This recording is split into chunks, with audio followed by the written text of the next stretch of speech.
నమస్తే, welcome to SP news. ముందుగా headlines.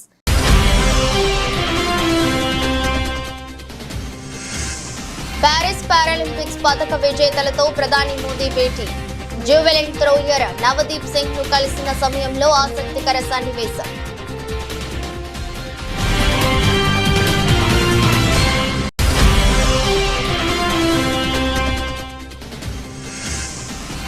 Arikepudi ఇంటి వద్ద బీఆర్ఎస్ భేటీ ఉంటుందని ప్రకటించిన MLA Kaushik Reddy. Harish Rao house arrest. రాష్ట్ర వ్యాప్తంగా ముందస్తు అరెస్టులు.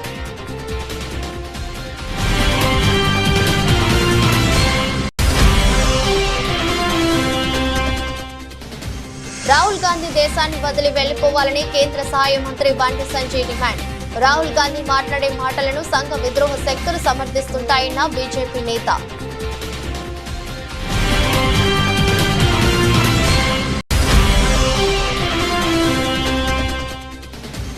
ఆరేళ్ల బాలికపై అత్యాచారం హత్య కేసులో దోషికి మరణశిక్ష. సంగారెడ్డిలోని పోక్సో కోర్టు నిందితునికి మరణశిక్ష విధిస్తూ తీర్పు.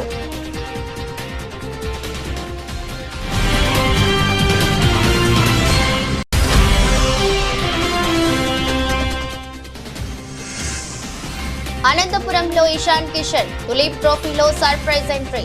ఇండియా బి-పై అర్ధ సెంచరీ సాధించిన స్టార్ ప్లేయర్.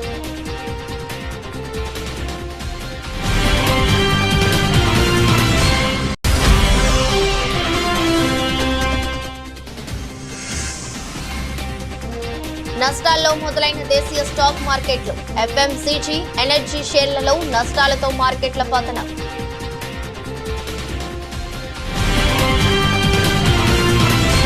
ఇటీవల ముగిసిన ప్యారిస్ పారాలింపిక్స్ లో భారత పారా అథ్లెట్లు అద్భుత ప్రదర్శనతో ఆకట్టుకున్నారు. రికార్డు స్థాయిలో 29 పతకాలు కొల్లగొట్టారు. ఈ సందర్భంగా పారాలింపియన్లను అభినందించేందుకు ప్రధాని నరేంద్ర మోదీ గురువారం తన నివాసంలో వారిని కలిశారు. ఈ భేటీ తాలూకు వీడియోను క్రీడా మంత్రిత్వ శాఖ షేర్ చేసింది. పతక విజేతలను కలిసి ప్రధాని అభినందించడం వీడియోలో చూడవచ్చు. ఈ ప్రత్యేక కార్యక్రమంలో క్రీడా శాఖ మంత్రి Mansukh Mandaviya, Paralympic committee of India head Devendra Jhajharia కూడా పాల్గొన్నారు. ఈ సందర్భంగా ఓ ఆసక్తికర సన్నివేశం చోటు చేసుకుంది. Star javelin thrower Navdeep Singh Paris games లో F41 కేటగిరీలో బంగారు పతకం సాధించిన విషయం తెలిసిందే. అతనితో కలిసినప్పుడు ప్రధాని మోదీ నేల మీద కూర్చొని మరీ తలపై టోపీ పెట్టించుకున్నారు. ఈ ఆసక్తికర సందర్భానికి సంబంధించిన వీడియోను ప్రధాని ఇన్స్టాగ్రామ్ లో పోస్ట్ చేశారు. తాను తెచ్చిన ట్రోఫీని ప్రధాని తలపై పెట్టాలన్న తన అభిలాషను నవదీప్ మోదీ వద్ద వ్యక్తపరిచారు. ఇక హైట్ తక్కువగా ఉండే నవదీప్ కోరికను తీర్చడానికి ప్రధాని నేల మీద కూర్చున్నారు. ఆ సమయంలో ఇద్దరు సరదాగా సంభాషించుకోవడం జరిగింది. ఇప్పుడు మీరు మరింత పొడుగయ్యారు అంటూ నవదీప్ తో సరదాగా ప్రధాని చెప్పడం వీడియోలో ఉంది. ఇప్పుడు ఈ వీడియో సామాజిక మాధ్యమాల్లో వైరల్ అవుతుంది. सर मेरा नाम नवदीप है सर। मैं इस बार जिनकी रील सबसे ज्यादा पॉपुलर हुई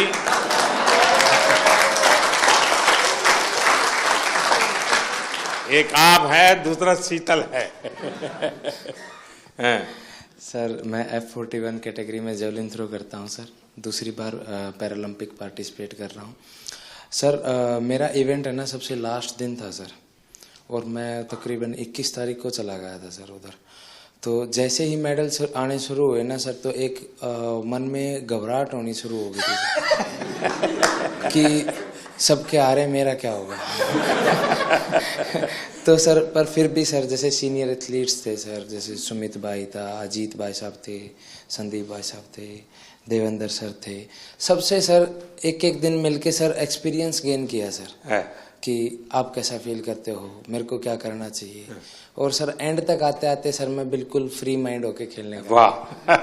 మాజీ మంత్రి బీఆర్ఎస్ సీనియర్ నేత తన్నీరు హరీష్ రావును పోలీసులు హౌస్ అరెస్ట్ చేశారు. నిన్న ఎమ్మెల్యేలు కౌశిక్ రెడ్డి, అరకెపూడి గాంధీ మధ్య సవాళ్లు ప్రతి సవాళ్లు, కౌశిక్ రెడ్డి ఇంటి వెలుపల రచ్చ, అనంతరం అరెస్టులు వంటి పరిణామాల నేపథ్యంలో ఇవాళ ఎలాంటి ఉద్రిక్తత పరిస్థితులకు దారితీయకుండా ఈ మేరకు పోలీసులు ముందస్తు చర్యలు తీసుకున్నారు. కోకాపేటలోని హరీష్ రావు నివాసంలో ఆయనను హౌస్ అరెస్ట్ చేశారు. ఆయనను కలవడానికి వస్తున్న బీఆర్ఎస్ నేతలను ఎవరిని అనుమతించడం లేదు. మాజీ మంత్రి మల్లారెడ్డిని పోలీసులు హౌస్ అరెస్ట్ చేశారు. ఎమ్మెల్సీ సెంబిపూర్ నివాసానికి బయలుదేరిన మల్లారెడ్డిని ఇంటి వద్దనే పోలీసులు అడ్డుకున్నారు. మరోవైపు రాష్ట్ర వ్యాప్తంగా బీఆర్ఎస్ పార్టీ నాయకులను పోలీసులు ముందస్తు అరెస్టులు చేశారు. ఉమ్మడి కరీంనగర్ జిల్లా వ్యాప్తంగా పలువురు బీఆర్ఎస్ నేతలను అరెస్టులు చేశారు. హైదరాబాద్ వెళ్లకుండా ముందస్తు అరెస్టులు చేశారు. కరీంనగర్ నగర అధ్యక్షుడు హరిశంకర్, జగిత్యాల మాజీ జడ్పీ చైర్మన్ భర్తా సురేష్, మాజీ మార్కెట్ కమిటీ చైర్మన్ ప్రవీణ్లను అరెస్టులు చేశారు. రాష్ట్ర వ్యాప్తంగా బీఆర్ఎస్ పార్టీ నాయకులను ముందస్తు అరెస్టులు చేయడం పట్ల మాజీ మంత్రి హరీష్ రావు తీవ్ర ఆగ్రహం వ్యక్తం చేశారు. రాష్ట్ర వ్యాప్తంగా బీఆర్ఎస్ నాయకులు, కార్యకర్తలను ఎక్కడికక్కడ ముందస్తు అరెస్టులు చేయడాన్ని తీవ్రంగా ఖండిస్తున్నానని అన్నారు.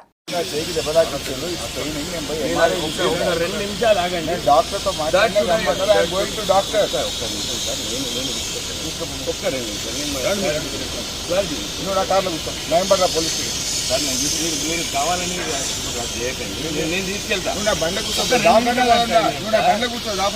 నేను తీసుకుపోయేదాకా మీరు పోలేరు. నేను అరెస్ట్ చేసినా అని చెప్పాను. హౌస్ అరెస్ట్ అని చెప్తున్నాను కదా, మీకు ఎందుకు ఇబ్బంది? డాక్టర్ దగ్గర తీసుకెళ్తా సార్, నేను తీసుకెళ్తా. కాంగ్రెస్ పార్టీ అగ్ర నాయకుడు రాహుల్ గాంధీ దేశాన్ని వదిలి వెళ్లిపోవాలని కేంద్ర సహాయ మంత్రి బండి సంజయ్ డిమాండ్ చేశారు. కాంగ్రెస్ ఇటాలియన్ పార్టీ అని ఆరోపించారు. బండి సంజయ్ నేడు హైదరాబాద్ లోని రామ్ గోపాల్ పేటలో సభ్యత్వ నమోదు కార్యక్రమంలో పాల్గొన్నారు. ఈ సందర్భంగా ఆయన మాట్లాడుతూ రాహుల్ గాంధీ చేసిన వ్యాఖ్యల నుంచి దృష్టి మళ్లించేందుకే బీఆర్ఎస్, కాంగ్రెస్ ఎమ్మెల్యేలు కొత్త నాటకానికి తెరలేపారని, రాహుల్ గాంధీ మాట్లాడే మాటలను దేశద్రోహ, సంఘ విద్రోహ శక్తులు సమర్థిస్తుంటాయని, ఇలా సమర్థించడం వెనుక అంతర్యం ఏమిటో చెప్పాలని నిలదీశారు. ఉగ్రవాద సంస్థలకు రాహుల్ గాంధీకి ఏమైనా సంబంధాలు ఉన్నాయా అని ప్రశ్నించారు. హెడ్లైన్: వాళ్ళు ఎవరైతే దేశాన్ని చీల్చాలనుకున్నారో, దేశాన్ని సర్వనాశనం చేయాలనుకున్నారో వాళ్ళతో చేతులు కలిపే ప్రయత్నం రాహుల్ గాంధీ చేస్తున్నాడు. ఇవాళ మీరు చూడండి, మాకు ప్రత్యేక దేశం కావాలని చెప్పి ఈ దేశంలో విధ్వంసం సృష్టించినటువంటి దేశద్రోహ టెర్రరిస్టు సంస్థలన్నీ కూడా రాహుల్ గాంధీని సమర్థిస్తున్నాయి. ప్రత్యేక దేశం కావాలి అని దేశాన్ని చీల్చేటువంటి టెర్రరిస్టు గ్రూపులన్నీ కూడా రాహుల్ గాంధీని సమర్థిస్తున్నాయంటే టెర్రరిస్టులతో రాహుల్ గాంధీ సంబంధాలు ఉన్నాయా లేవా? టెర్రరిస్టుల మద్దతు తీసుకోవడానికి రాహుల్ గాంధీ ముందుకు వస్తున్నా లేదా? గింత ద్రోహమా? ఇండియన్ నేషనల్ కాంగ్రెస్ కాదు, Italy national Congress, Italy brand. ఆయన ఇక్కడ పుట్టినోడు కాదు, ఈ దేశం గురించి తెలిసినోడు కాదు. ఇటలీ దేశస్థుడు. ఈ దేశం గురించి ఏం మాట్లాడతారు? రేపు ఇలాంటి కాంగ్రెస్ పార్టీ అధికారంలోకి వస్తే ఈ దేశాన్ని గతంలో 3 ముక్కలు చేసింది, ఇలా 7 ముక్కలు చేస్తుంది. 6 ఏళ్ల బాలికపై అత్యాచారం, హత్య కేసులో నిందితుడికి సంగారెడ్డిలోని ఫోక్సో కోర్టు మరణశిక్ష విధిస్తూ తీర్పు చెప్పింది. కేసు పూర్వపరాల్లోకి వెళితే బీహార్ కు చెందిన గఫార్ అలీఖాన్ బీడీఎల్ కూలీ పనులు చేస్తుండేవాడు. గతేడాది అక్టోబర్ 16న సంగారెడ్డి జిల్లా బాన్హూరు బీడీఎల్ కు చెందిన 6 ఏళ్ల బాలికకు కూల్ డ్రింక్ లో మద్యం కలిపి తాగించాడు. ఆపై పతికి చేనులోకి తీసుకెళ్లి అఘాయిత్యానికి పాల్పడ్డాడు. అయితే ఈ విషయాన్ని బాలిక ఎక్కడ బయట పెడుతుందోనని భయపడిన నిందితుడు ఆమెను హత్య చేసి పరారయ్యాడు. కేసు నమోదు చేసుకున్న పోలీసులు నిందితుడు గఫార్ అలీఖాన్ ను అరెస్ట్ చేసి జైలుకు పంపారు. తాజాగా జరిగిన కేసు విచారణలో నిందితుడిని దోషిగా నిర్ధారించిన న్యాయస్థానం అతడికి మరణశిక్ష విధించింది. అలాగే బాధిత కుటుంబానికి 10 లక్షల నష్టపరిహారం ఇవ్వాలని న్యాయాధికారి జయంతి ప్రభుత్వాన్ని ఆదేశిస్తూ తీర్పు వెలువరించారు. కేవలం 11 నెలల్లోనే ఈ కేసులో శిక్ష పడటం గమనార్హం. సంగారెడ్డి జిల్లాలో 27 సంవత్సరాల తర్వాత తొలిసారిగా ఒక పోక్సో కేసులో మరణశిక్ష విధించడం జరిగింది. సో ఈ కేసుకు సంబంధించి వివరాలు తెలపడానికి ఈ ప్రెస్ మీట్ పెట్టడం జరిగింది. దీనిలో మనకి లాస్ట్ ఇయర్ బీడీఎల్ బాలన్ పోలీస్ స్టేషన్లో క్రైమ్ నెంబర్ 238/23 అక్టోబర్ నెలలో ఒక 6 సంవత్సరాల చిన్నారిపై ఒక 61 సంవత్సరాల గఫార్ ఖాన్ అనే అతను అత్యాచారం చేసి నిర్దాక్షిణ్యంగా చంపడం జరిగింది. సో ఇమీడియట్గా అక్కడికి ఫస్ట్ ఇన్వెస్టిగేషన్ ఆఫీసర్, ఇప్పుడు BDL Bhanur inspector Ravinder Reddy scene of క్రైమ్కి వెళ్ళి బాడీని షిఫ్ట్ చేసి అక్కడ క్రిటికల్ ఎవిడెన్స్ అన్నీ కూడా కలెక్ట్ చేయడం జరిగింది. సో ఆ ఎవిడెన్స్ అన్నింటినీ కూడా కలెక్ట్ చేసి ముఖ్యంగా ఈ victim family migrant labours, so వాళ్ళకి చాలా వరకు నాలెడ్జ్ లేకున్నా కూడా గైడ్ చేసి వాళ్ళ స్టేట్మెంట్స్ రికార్డ్ చేసి టెక్నికల్ ఎవిడెన్స్ అంతా కలెక్ట్ చేసి సీసీటీవీ ఎవిడెన్స్ ఫుటేజ్ అంతా పరిశీలించి అందులో గఫార్ ఖాన్ అనే అతన్ని అక్యూజ్డ్గా ఐడెంటిఫై చేయడం జరిగింది. సో అక్కడ క్రిటికల్ ఎవిడెన్స్ అన్నీ కూడా తీసుకొని దాని తర్వాత ఆ అమ్మాయి ఎస్సీ క్యాస్ట్కి చెందిన అమ్మాయి ఉండే వారికి దాన్ని సెక్షన్ కూడా SC/ST యాక్ట్ సంబంధించిన సెక్షన్ పెట్టేసి దాన్ని అప్పుడు మళ్ళీ మా ఆఫీస్లో SP ఆఫీస్ నుండి నెక్స్ట్ ఫర్దర్ ఇన్వెస్టిగేషన్ కోసం అప్పటి DSP పురుషోత్తమ్ రెడ్డికి అప్పగించడం జరిగింది. సో ఈ కేసులో అన్ని సాంకేతిక ఆధారాలు మరియు సర్కమ్స్టాన్షియల్ ఎవిడెన్స్, అక్కడ పరిస్థితుల దగ్గర ఉన్న ఎవిడెన్స్ అన్నీ కూడా తీసుకొని ఛార్జ్ షీట్ వేయడం జరిగింది. సో ఇది ఒక rarest of the rare case, ఒక హీనియస్ అఫెన్స్ కాబట్టి ఇది హైకోర్టుకి స్పెషల్గా ఒక ఫాస్ట్ ట్రాక్ కోర్టు ఇమీడియట్గా జస్టిస్ రావడానికి ఒక ఫాస్ట్ ట్రాక్ కోర్టు ఏర్పాటు చేయడానికి జిల్లా SP ఆఫీస్ నుండి ఒకటి రిక్వెజేషన్ హైకోర్టు పంపడం జరిగింది. హైకోర్టు కూడా ఇమీడియట్గా ఒక స్పెషల్ ఫాస్ట్ ట్రాక్ కోర్టును ఏర్పాటు చేయడం జరిగింది సంగారెడ్డి జిల్లాలో. దాంతోపాటు ఈరోజు దీనిలో మనకి ఈ మన జిల్లా పోక్సో కోర్టులో సెక్షన్ 376AB, 363, 302 వీటి 3 పోక్సో యాక్ట్ కింద ఈ మరణశిక్ష విధించడం జరిగింది. దాంతోపాటు 10 లక్షల రూపాయల నష్టపరిహారాన్ని ఆ ఫ్యామిలీకి ఇవ్వాలని చెప్పేసి కూడా కోర్టు ఆదేశాలు ఇవ్వడం జరిగింది. తెలంగాణలో పరిస్థితులను దెబ్బతీసే వ్యక్తులపై జీరో టాలరెన్స్ తో వ్యవహరిస్తామని తెలంగాణ DGP జితేందర్ అన్నారు. 3 రోజులుగా అరికెపూడి గాంధీ, కౌశిక్ రెడ్డి మధ్య సవాళ్లు ప్రతి సవాళ్లు కొనసాగుతున్నాయి. ఈ నేపథ్యంలో శాంతి భద్రతలకు భంగం కలిగించే వారిపై కఠినంగా వ్యవహరించాలని సీఎం ఆదేశాలు జారీ చేశారు. ఈ నేపథ్యంలో DGP హైదరాబాద్, సైబరాబాద్, రాచకొండ సిపిలతో సమావేశమయ్యారు. శాంతి భద్రతలకు ఎవరు విఘాతం కలిగించినా ఊరుకునేది లేదన్నారు. చట్టాన్ని ఎవరు తమ చేతుల్లోకి తీసుకోవద్దని హెచ్చరించారు. వరద ప్రభావిత ప్రాంతాల్లో ప్రజారోగ్య పరిరక్షణ దృష్ట్యా మైలవరం ఎమ్మెల్యే వసంత కృష్ణ ప్రసాద్ ముందస్తు చర్యలు చేపట్టారు. సీజనల్ వ్యాధులు, విష జ్వరాలు ప్రబలకుండా ఉచిత వైద్య శిబిరాలు ఏర్పాటు చేస్తున్నారు. మైలవరం మండలంలోని వెల్వడం గ్రామంలో క్రాస్ రోడ్డు వద్ద లక్కిరెడ్డి పాపులమ్మ మెమోరియల్ హైస్కూల్ నందు గురిజాల లక్ష్మయ్య చారిటబుల్ ట్రస్ట్ వ్యవస్థాపకులు కోడూరు మనోజ్ కుమార్ వారి ఆధ్వర్యంలో ఏర్పాటు చేసిన ఉచిత వైద్య శిబిరాన్ని స్థానిక ఎమ్మెల్యే వసంత వెంకట కృష్ణ ప్రసాద్ శుక్రవారం ప్రారంభించారు. ఈ సందర్భంగా ఎమ్మెల్యే కృష్ణ ప్రసాద్ మాట్లాడుతూ ఉచిత వైద్య శిబిరాలను రోగులు సద్వినియోగం చేసుకోవాలని, గ్రామస్తులకు ఎటువంటి అనారోగ్య సమస్యలు ఉన్నా ఉచిత హెల్త్ క్యాంపులో వైద్య పరీక్షలు చేయించుకోవాలన్నారు. సమయంలో ప్రజలకి అండగా ఉంటానని చెప్పి సోదరుడు మనోజ్ ఈరోజు గ్రామంలో హెల్త్ క్యాంప్ ఆర్గనైజ్ చేయటం, ప్రముఖ వైద్యుల్ని సంప్రదించి గ్రామ సర్పంచ్ ధర్మరాజు కూడా వేదిక వద్దకు రావాల్సిందిగా కోరుతా ఉన్నాను. ఇట్లా సొంత ప్రాంతాల పట్ల, సొంత గ్రామాల పట్ల ఒక్క ప్రభుత్వానిదే కాదు బాధ్యత, సామాజిక బాధ్యత కలిగిన ప్రతి వ్యక్తి చేయూతనిస్తా ముందుకెళ్తే మన పల్లెలను కాపాడుకోవటం వీలవుతుంది. ఈ వరద క్లిష్ట పరిస్థితుల్లో చంద్రబాబు నాయుడు గారు అన్ని గ్రామాలకి మన ఎన్టీఆర్ జిల్లాలో ఉన్నటువంటి అన్ని నియోజకవర్గాలు పర్యటించి ఈ ముంపులో నుంచి బయటపడేయడానికి చాలా ప్రయత్నం చేశాం. అట్లాగే పేద ప్రజలకు అండగా ఉండటానికి నియోజకవర్గ వ్యాప్తంగా ఎక్కడైతే ఫ్లడ్ ఎఫెక్ట్ ఉందో అక్కడ రేషన్ పంపిణీ జరుగుతూ ఉంది. అలాగే వైద్య కేంద్రాలు ప్రారంభించి అంటువ్యాధులు ప్రబలకుండా, లేకపోతే విష జ్వరాలు వస్తే వాటి నుంచి ఇబ్బంది పడకుండా ప్రభుత్వ పరంగా అట్లాగే కొందరు దాతృత్వం కలిగిన వ్యక్తుల ద్వారా అన్ని ఏర్పాట్లు జరుగుతూ ఉన్నాయి. కాబట్టి ఈ కార్యక్రమాన్ని బాధ్యత తీసుకొని ఏర్పాటు చేసినటువంటి మనోజ్కి, అట్లాగే ఈరోజు మన గ్రామానికి వచ్చి ఈ వైద్య శిబిరం పెట్టినటువంటి వైద్యులకి, వైద్య సిబ్బందికి అందరికి కూడా మీ తరఫున, నా తరఫున ధన్యవాదాలు తెలియజేస్తూ అందరికీ నమస్కారం.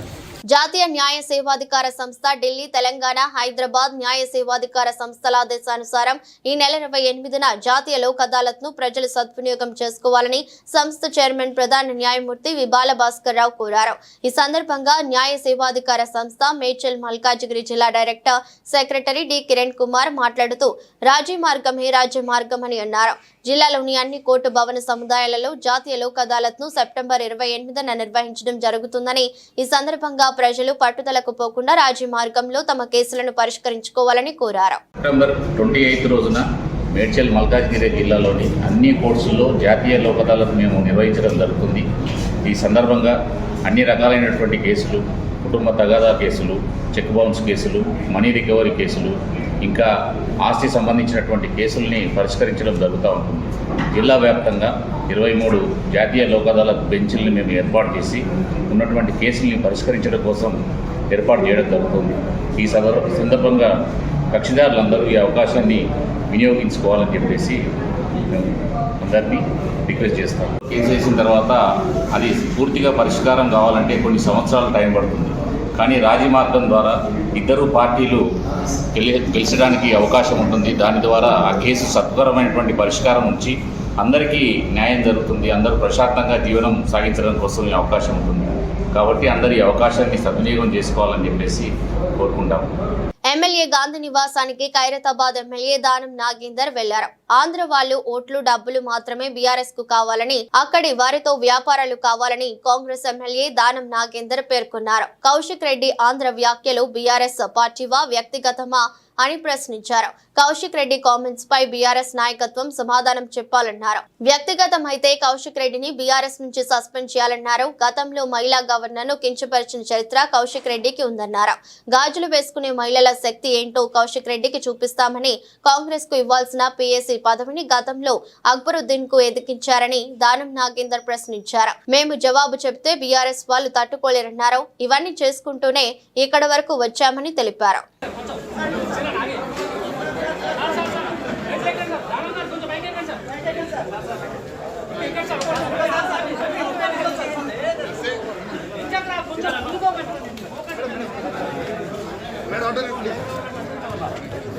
గత 2 రోజులుగా Serilingampally MLA Arikepudi Gandhi, BRS MLA పాడి కౌశిక్ రెడ్డి మధ్య జెండా జగడం జరుగుతోంది. పార్టీ ఫిరాయింపుల అంశంపై ఇద్దరి మధ్య మాటల యుద్ధం కొనసాగుతుంది. దీంతో గాంధీ నివాసం వద్ద పెద్ద ఎత్తున పోలీసులను మోహరించారు. కౌశిక్ రెడ్డి నివాసం వద్ద కూడా పోలీసులు మోహరించారు. ఈ నేపథ్యంలో ఎమ్మెల్సీ సెంపిపూర్ రాజు ఇంటి వద్ద 144 సెక్షన్ అమల్లో ఉందని డీసీపీ కోటిరెడ్డి మీడియా సమావేశంలో తెలిపారు. మేడ్చల్ డీసీపీ పరిధిలో ఎమ్మెల్సీ షబీపూర్ రాజు ఇంటి దగ్గర ఈరోజు బందోబస్తు ఏర్పాటు చేయడం జరిగింది. నిన్న జరిగినటువంటి పరిస్థితుల దృష్ట్యా ఇక్కడ 144 సెక్షన్ విధించడం జరిగింది. ఎలాంటి అవాంఛనీయ సంఘటనలు జరగకుండా వాటిల్లో ఉద్దేశంతో ఇక్కడ షబీపూర్ రాజు ఇంటి దగ్గర అతన్ని అవధారం చేయడం జరిగింది. మార్నింగ్ నుంచి ఇక్కడ బందోబస్తు పెట్టుకోవడం, ఈ ఏరియాకి ఎవరిని అంటే ఆల్రెడీ వాళ్ళు పార్టీ పిలుపు మేరకు అందరూ కూడా ఇక్కడ గ్యాదర్ కావాలి అని పిలిపించినటువంటి మేరకు ఇక్కడ బందోబస్తు ఏర్పాటు చేసి ఎవరిని ఇక్కడికి రానికుండా, ఎలాంటి పర్మిషన్ లేవు కాబట్టి ఎలాంటి పర్మిషన్స్ లేవు. ఒక్కొక్క గణేష్ నవరాత్రులు జరుగుతున్నాయి. ఎలాంటి శాంతి భద్రతలు విఘాతం కలగొద్దన్న ఉద్దేశంతో ముందస్తు చర్యలో భాగంగా ఇక్కడ అబ్జర్వ్ చేయడము. ఇక్కడికి ఎవరైతే కార్యకర్తలు వస్తున్నారో మార్నింగ్ నుంచి ఇప్పటివరకు ఒక 20 మందిని అదుపులోకి తీసుకోవడం జరిగింది. అదేవిధంగా ఎమ్మెల్యే గారు కౌశిక్ రెడ్డి గారు కూడా ఇక్కడే ఉన్నారని తెలిసింది. వారిని కూడా అబ్జర్వ్ చేయడం జరిగింది. మళ్ళీ ఒకసారి వాళ్ళు బయటకు వచ్చే ప్రయత్నం చేస్తే రెండోసారి కూడా వాళ్ళని అదుపులోకి తీసుకొని వాళ్ళ కార్యకర్తల్ని వారిని కూడా ఇక్కడ అబ్జర్వ్ చేసాం. సాయంత్రం వరకు వాళ్ళని అదుపులో ఉంచుకొని పరిస్థితులను బట్టి వారిని రిలీజ్ చేయడం జరుగుతుంది. అందరూ కూడా కార్యకర్తలు కానీ మిగతా వాళ్ళు కూడా పరిస్థితులను గమనించి ఎలాంటి అవాంఛనీయ సంఘటనలు జరగకుండా శాంతి భద్రతలు విఘాతం కలగొద్దన్న ఉద్దేశంతో నిన్న జరిగినటువంటి పరిణామాల దృష్ట్యా మాత్రమే ఇవాళ మనం ఎక్కువ బందోబస్తు పెట్టుకుని ముందస్తు జాగ్రత్తలు తీసుకున్నాం. మీడియా కానీ ప్రజాప్రతినిధులు కానీ ప్రజా జీవనానికి భంగం కలగకుండా అందరూ సహకరించాలని చెప్పేసి, పోలీసులు కూడా సహకరించాలని చెప్పేసి కోరుతున్నాం. ఎమ్మెల్సీ సెంబిపూర్ రాజు, ఎమ్మెల్యే కౌశిక్ రెడ్డిని పోలీసులు అరెస్ట్ చేశారు. సెంబిపూర్ రాజు నివాసం నుంచి ఎమ్మెల్యే అరికెపూడి గాంధీ నివాసానికి బయలుదేరిన ఇద్దరిని అడ్డుకున్నారు. వారిద్దరిని గృహ నిర్బంధంలో ఉంచారు. ఈ సందర్భంగా పోలీసులతో కౌశిక్ రెడ్డి వాగ్వాదానికి దిగారు. కాంగ్రెస్ వాళ్లకు ఓ చట్టం, తమకో చట్టమా అని నిలదీశారు. గాంధీ ఇంటికి పోతామంటే ఎందుకు అవుతున్నారని అన్నారు. మా పార్టీ ఎమ్మెల్యే ఇంటికి వెళ్తే అభ్యంతరం ఏంటని ప్రశ్నించారు. దానం నాగేందర్ కు అనుమతించి తమను అడ్డుకోవడం ఏంటని నిలదీశారు. ఇది ప్రజాపాలన కాదని కంచెల పాలన అంటూ ఆగ్రహం వ్యక్తం చేశారు. దీంతో కౌశిక్ రెడ్డి ఈడ్చుకెళ్లిన పోలీసులు సెంబిపూర్ రాజు ఇంట్లో గృహ నిర్బంధం చేశారు.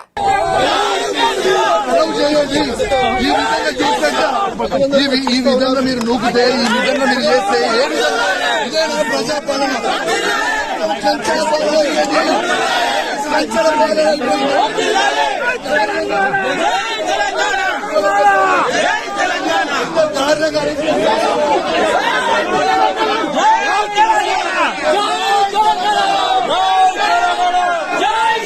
పల్నాడు జిల్లా జిల్లా గురజాల నియోజకవర్గ social media convener Rajasekhar Reddy, Piduguralla social media convener Mabu నిన్న బ్రాహ్మణపల్లి వెళ్లారని, ఈ సమాచారం తెలుసుకున్న టీడీపీ నాయకులు మాబు ఇంటిని చుట్టుముట్టి దాడి చేయడానికి ప్రయత్నించారని మాజీ ఎమ్మెల్యే కాసు మహేష్ రెడ్డి తెలిపారు. ఈ ఘటనపై వెంటనే ఎస్పీకి సమాచారం ఇవ్వడంతో ఆయన బ్రాహ్మణపల్లికి సిఐని పంపారని తెలిపారు. అయితే Piduguralla CI YSR Congress party social media నాయకులు రాజశేఖర్ రెడ్డి మాబులను జీపు ఎక్కించుకుని గురజాల తీసుకువెళ్లారు. వారిని ఇష్టం వచ్చినట్లు కొట్టి చిత్రహింసలకు గురి చేశారని అన్నారు. సోషల్ మీడియా నాయకులపైన ఎస్సీ ఎస్టీ కేసులు నమోదు చేశారని పేర్కొన్నారు. పోలీసులు కొట్టిన దెబ్బలతో రాజశేఖర్ రెడ్డి మాబు తీవ్రంగా ఇబ్బంది పడటంతో వారిని వెంటనే హాస్పిటల్ కు తరలించినట్లు మాజీ ఎమ్మెల్యే కాసు తెలిపారు. ఇప్పటికే ఈ వ్యవహారాన్ని వైఎస్ జగన్మోహన్ రెడ్డి దృష్టికి తీసుకెళ్లామని కాసు మహేష్ రెడ్డి చెప్పారు. నిన్న మధ్యాహ్నం బ్రాహ్మణపల్లి గ్రామంలో వైఎస్ఆర్సీపీ సోషల్ మీడియా గురజాల నియోజకవర్గ కన్వీనరు వెన్నా రాజశేఖర్ రెడ్డి, అలాగే అక్కడ సర్పంచు తనయుడు మాబు ఇద్దరు కూడా సర్పంచ్కి బాలేకపోతే ఏదైతే మాబు వాళ్ళ నాన్న అక్కడ సర్పంచ్ బ్రాహ్మణపల్లి చూడ్డానికి పోయారు. ఈ సోషల్ మీడియా వాళ్ళు వచ్చారని కొంతమంది తెలుగుదేశంలోని అల్లరి మూక వాళ్ళ మీద దాడి చేయబోయారు. అది అందరు వీడియోలు బహిర్గతంగా చూసాం. వాళ్ళను వాళ్ళు రక్షించుకోవడానికి ఇంట్లో గడేసుకొని తలుపులు వేసుకొని ఇంట్లో లోపలుంటే అప్పుడు వెంటనే నేను ఎస్పీ గారి దృష్టికి తీసుకెళ్తే ఎస్పీ గారు తక్షణమే స్పందించి సిఐని అక్కడికి పంపించాడు. గొడవ లేకుండా చూస్తానని హామీ ఇవ్వటం జరిగింది. అక్కడ పిడుగురాళ్ల సిఐ కూడా నాకు మాట ఇచ్చి వాళ్ళని గొడవ లేకుండా చేస్తాం సార్, వాళ్ళ మీద ఎటువంటి కేసులు లేవని స్పష్టంగా చెప్పడం జరిగింది. కానీ పోలీసులు వాళ్ళని వ్యాన్లో ఎక్కించుకొని నిన్న మధ్యాహ్నం 2 గంటలకి మరి ఎక్కడి నుంచి ఫోన్ కాల్స్ వచ్చినాయో అందరికీ తెలుసు, తెలుగుదేశం నాయకుల దగ్గర నుంచి గురజాల పోలీస్ స్టేషన్ తీసుకెళ్ళి అక్రమంగా నిర్బంధించి వాళ్ళని గురజాల సిఐ భాస్కర్ రావు ఇష్టం వచ్చినట్టు చిత్రహింసలు పెట్టి ఫిజికల్గా అబ్యూజ్ చేసి కొట్టి వాళ్ళ కాళ్ళ మీద తొక్కి వాళ్ళని లాఠీలతో కొట్టి చిత్రహింసలు చేశారు. నిన్న మధ్యాహ్నం 2:30కి తీసుకెళ్తే నిన్న సాయంత్రం వాళ్ళ మీద మళ్ళీ ఎవరో ఎస్టీ చేత ఒక ఎఫ్ఐఆర్ కట్టించి హైదరాబాద్ అంతా తిప్పి ఈరోజు తెచ్చి మళ్ళీ నోటీసులు ఇచ్చి విడుదల చేశారు. పాపం నొప్పితో వాళ్ళు బాధపడుతుంటే ఇప్పుడే ఈ హాస్పిటల్కి తీసుకురావటం జరిగింది. జీబీఆర్కి చికిత్స కొరకు టెస్టులు రాశారు డాక్టర్ గారు, స్కాన్లు తీయమన్నారు. చూద్దాం మరి ఏమొచ్చిద్దో. 1 డే ఇక్కడ అడ్మిట్ కావాలంటున్నారు. ఈ విషయం జగన్మోహన్ రెడ్డి గారి దృష్టికి కూడా తీసుకెళ్ళాం. ఆయన బుధవారం వాళ్ళని తీసుకురమ్మన్నాడు. లీగల్ టీంను కూడా అక్కడికి పిలుస్తానన్నాడు. లాయర్స్ అందరినీ, ఏదైతే వైఎస్ఆర్సీపీ లీగల్ టీం ఉందో వాళ్ళతో చర్చించి ఎవరైతే అక్రమంగా ఈ సోషల్ మీడియా వాళ్ళని కొట్టారో, సిఐ భాస్కర్ రావు ఇతర పోలీసు ఎవరైతే దాంట్లో పాలు పంచుకున్నారో మరి వాళ్ళ మీద ఎటువంటి చర్యలు ఉంటాయో జగన్మోహన్ రెడ్డి గారు ఆ లాయర్స్ తో డిస్కస్ చేస్తానని చెప్పారు. శేరిలింగంపల్లి ఎమ్మెల్యే అరకేపూడి గాంధీ ఇంట్లో బీఆర్ఎస్ పార్టీ సమావేశం పిలుపులో భాగంగా ముందస్తుగా మాజీ మంత్రి మేడ్చల్ ఎమ్మెల్యే మల్లారెడ్డి గారిని పోలీసులు హౌస్ అరెస్ట్ చేశారు. చలో గాంధీ ఇల్లు పిలుపులో భాగంగా బయటకు రాకుండా అడ్డుకున్నారు. బోయినపల్లిలోని మల్లారెడ్డి గారి ఇంటి ముందు పోలీసులు మోహరించారు. బీఆర్ఎస్ ఎమ్మెల్యే అని చెప్పుకుంటున్న గాంధీ ఇంటికి సమావేశం కోసం వెళ్లటానికి ఆంక్షలు ఎందుకు పెడుతున్నారని, నిర్బంధాలు ఆంక్షలు బీఆర్ఎస్ పార్టీకి కొత్త కాదని ఈ సందర్భంగా మల్లారెడ్డి పేర్కొన్నారు. ప్రజాస్వామ్య పద్ధతిలో శాంతియుత పోరాటాలు చేస్తామని, ప్రజలకు వాస్తవ పరిస్థితులు అర్థమయ్యాయని అన్నారు. ప్రజాపాలన అంటే నిర్బంధాలు అని ప్రశ్నించారు. కాంగ్రెస్ ప్రభుత్వం వచ్చేసింది, సిటీ అంతా అల్లకొల్లోలం అయిపోయింది. ఎందుకంటే చూసిన మన సీఎం గౌరవ రేవంత్ రెడ్డి గారికి అసలు అడ్మినిస్ట్రేషన్ వస్తలేదు. ఎందుకంటే నిన్న చూసినాము, 2 ఎమ్మెల్యేలు ఏదో సామాన్యంగా ఛాలెంజ్ చేసుకుంటారు, నేను నీ ఇంటికి వస్తాను, నా ఇంటికి వస్తామని. కానీ విచ్చలవిడిగా ఒక తరఫు నుంచి కౌశిక్ రెడ్డి గారినేమో హౌస్ అరెస్ట్ చేసిండ్రు, గాంధీ గారినేమో ఓపెన్గా విడిచిపెట్టిండ్రు. 15 కార్లల్లో ఒక పైల్వాన్లు దాదాలు విచ్చలవిడిగా నడి రోడ్డు మీద సిటీలో వాళ్ళ కౌశిక్ రెడ్డి ఇంటికి వస్తుంటే పోలీసు ఏం చేస్తున్నది, ఎవరేం చేస్తున్నారు, ల్యాండ్ ఆర్డర్ ఏమవుతుంది, ప్రజలు ఎంత ఇబ్బంది పడ్డారు. నిన్న ప్రజలంతా ఆ కాలనీ వాసులు కానీ ఆ రోడ్ల మీద కానీ అంత 100 మందిని వేసుకొని వచ్చి గాంధీ గారు అక్కడ ఒక ఎమ్మెల్యే మీదకి వస్తుంటే పోలీసు ఆపాలి కదా, ముందే అరెస్ట్ చేయాలి కదా, వస్తున్నది తెలుసు కదా. టీవీలలో వస్తూనే ఉంది. ఇంకా 4 కిలోమీటర్లు అయితే వస్తుంది కౌశిక్ రెడ్డి ఇల్లు, ఇంకా 3 కిలోమీటర్ల దూరంలో ఉండే గాంధీ అని పేపర్ టీవీలలో చెప్తూనే ఉన్నారు. అంటే అప్పుడే అరెస్ట్ చేయొచ్చు కదా. అంటే ఆయన ఇంటి మీదకి పోవాలి, గుడ్లతో కొట్టాలి, రాళ్లతో కొట్టాలి, అద్దాలని వలగొట్టాలి, ఇదంతా దౌర్జన్యం జరగాలి. అప్పుడు పోలీసు వచ్చి అరెస్ట్ చేస్తాను. ఒక ఎమ్మెల్యే మీద, ఒక ప్రజాప్రతినిధి మీద ఇంత దౌర్జన్యం సిటీలో కూడా జరుగుతుంటే ఎట్లా ప్రజాస్వామ్యం, ఎట్లా ఇందిరమ్మ రాజ్యం, ఎట్లా వీళ్ళు పరిపాలిస్తున్నారు, ఏం చేస్తున్నారు? అంతా కావాలని చేస్తే ఎంత బాధ అనిపిస్తుంది. నిన్న ప్రజలంతా కూడా టీవీల మీద ఉండి ఏమవుతుందో అని అల్ల కొల్లోలంగా చూస్తున్నారు. ఇదంతా పద్ధతి మంచిది కాదు. ఇలా అంత సెలబడ్డాక ఎక్కడిదక్కడ అయినాక మా అందరు ఎమ్మెల్యేలు ఇప్పుడు హౌస్ అరెస్ట్ చేసి ఇళ్ళలో కూర్చొని పెట్టారు. మా కార్యకర్తలను అరెస్ట్ చేస్తున్నారు. ఎందుకు ఇదంతా అరచకం? భయాందోళన సృష్టిస్తున్నారు. మరి పరిపాలన చేస్తున్నారు, భయాందోళన ప్రజలకంతా భయం. ఇప్పుడు హైడ్రా తెచ్చారు, పేద ప్రజలకంతా నోటీస్ ఇచ్చారు. అది ప్రజలంతా హైరాన్నారు. హైడ్రాతో ఎవ్వరు కూడా సుఖంగా లేరు. 9 నెలల సంది 90 ప్రాబ్లమ్స్ వచ్చేసినాయి. ఎవ్వరు కూడా నిమ్మడం లేరు. చాలా ఇబ్బంది. అందుబాటులో ఉండి కూడా గత రామ్జీ సీజన్ లో ఆడకపోవడంతో బీసీసీఐ ఆగ్రహానికి గురైన young batter Ishan Kishan Duleep trophy second round లో ఆశ్చర్యపరిచాడు. నేడు అనంతపురంలోని రూరల్ డెవలప్మెంట్ ట్రస్ట్ స్టేడియం వేదికగా మొదలైన India B versus India C match లో సర్ప్రైజ్ ఎంట్రీ ఇచ్చాడు. ఇండియా సి తరపున బ్యాటింగ్ చేసిన ఇషాన్ కిషన్ అర్ధ సెంచరీ కూడా సాధించాడు. బుచ్చిబాబు టోర్నమెంట్ లో జార్ఖండ్ కు ఆడుతున్న సమయంలో ఇషాన్ కిషన్ టోర్నీకి దూరం అయ్యాడు. ఆ తర్వాత దులీప్ ట్రోఫీ మొదటి రౌండ్ లో కూడా ఆడలేదు. అయితే బంగ్లాదేశ్ తో జరగనున్న తొలి టెస్ట్ మ్యాచ్ కు భారత జట్టును ప్రకటించిన తర్వాత దులీప్ ట్రోఫీ ఆడుతున్న జట్లలో పలు కీలక మార్పులు చోటు చేసుకున్నాయి. దులీప్ ట్రోఫీ ఆడనున్న జట్లను బీసీసీఐ ప్రకటించినప్పటికీ ఆ ప్రకటనలో ఎక్కడా ఇషాన్ కిషన్ పేరు కనిపించలేదు. సి జట్టులో ఎలాంటి మార్పులు లేవని పేర్కొంది. అయితే బంగ్లాదేశ్ తో తొలి టెస్టుకు శుభ్మాన్ గిల్, కేఎల్ రాహుల్, కుల్దీప్ యాదవ్లు ఎంపికవడంతో దులీప్ ట్రోఫీలో వీరి పేర్లను తొలగించింది. తదనుగుణంగా జట్లను అప్డేట్ చేసింది. దీంతో ఇషాన్ కిషన్ సర్ప్రైజ్ ఎంట్రీ ఇచ్చాడు. దేశీయ స్టాక్ మార్కెట్లు గత సెషన్ తో తొలిసారిగా జీవితకాల గరిష్టాలను తాకాయి. ఆల్ టైమ్ లో ముగిసిన మార్కెట్లు శుక్రవారం నష్టాల్లో మొదలయ్యాయి. ఎఫ్ఎంసీజీ, ఎనర్జీ షేర్లలో నష్టాలతో మార్కెట్లు పతనమయ్యాయి. ఉదయం 9:04 గంటలకు బీఎస్సీ సెన్సెక్స్ 176 పాయింట్లు పతనమై 82,793 పాయింట్ల వద్ద మొదలైంది. నిఫ్టీ 59 పాయింట్ల దిగజారి 25,329 వద్ద ట్రేడింగ్ ప్రారంభమైంది. సెన్సెక్స్ లో Asian Paints, M&M, Bajaj Finance, Bharti Airtel, ITC, HUL నష్టాలతో ప్రారంభమయ్యాయి. Tata Steel, JSW Steel, Tata Motors, Nestle షేర్లు లాభపడ్డాయి.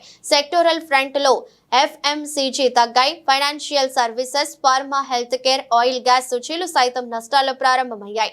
ఆదాని గ్రూప్ షేర్లు ప్రారంభ ట్రేడ్ స్వల్పంగా పడిపోయాయి. సింగిల్ స్టాక్లలో ఐఆర్సీటీసీ 3% లాభపడింది. Life Insurance Corporation of India railway సంస్థలో తన వాటాను 7.278% నుంచి 9.298% పెంచుకుంది. గురువారం మార్కెట్ ముగిసిన అనంతరం భారత్ లో ఆగస్టులో రిటైల్ ద్రవ్యోల్బణం వరుసగా 2 నెలలు సెంట్రల్ బ్యాంక్ 4% లక్ష్యం కంటే దిగువన ఉన్నట్లుగా నివేదిక పేర్కొంది. రిటైల్ ద్రవ్యోల్బణం ఆగస్టులో 3.65% పెరిగింది. జులై నెలలో పోలిస్తే స్వల్పంగా పెరుగుదల నమోదైంది. పెరుగుతున్న ధరలు రాబోయే ఆర్బీఐ ద్రవ్య విధాన సమావేశంలో రేటు తగ్గింపు అంచనాలను మరింత తగ్గించాయని విశ్లేషకులు పేర్కొంటున్నారు. వార్తలు ముగించే ముందు మరోసారి హెడ్లైన్స్.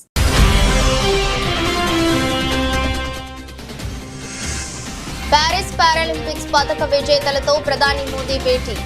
జ్యువెలిన్ థ్రోయర్ నవదీప్ సింగ్ ను కలిసిన సమయంలో ఆసక్తికర సన్నివేశం.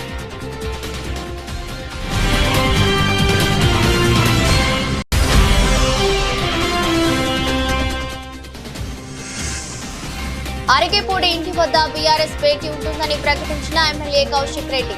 Harish Rao house arrest. రాష్ట్ర వ్యాప్తంగా ముందస్తు అరెస్టులు.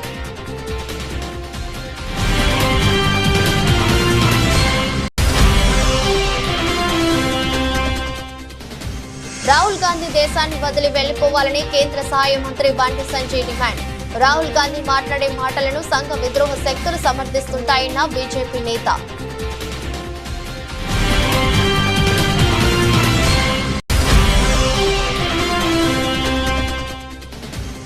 ఆరేళ్ల బాలికపై అత్యాచారం, హత్య కేసులో దోషికి మరణశిక్ష. సంగారెడ్డిలోని పోక్సో కోర్టు నిందితునికి మరణశిక్ష విధిస్తూ తీర్పు.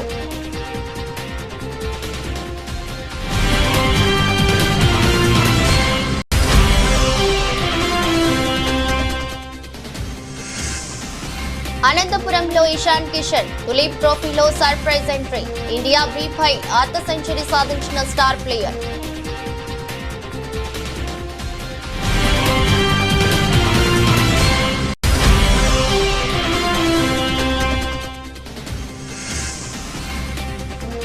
నష్టాల్లో మొదలైన దేశీయ స్టాక్ మార్కెట్లు. FMCG, ఎనర్జీ షేర్లలో నష్టాలతో మార్కెట్ల పతనం.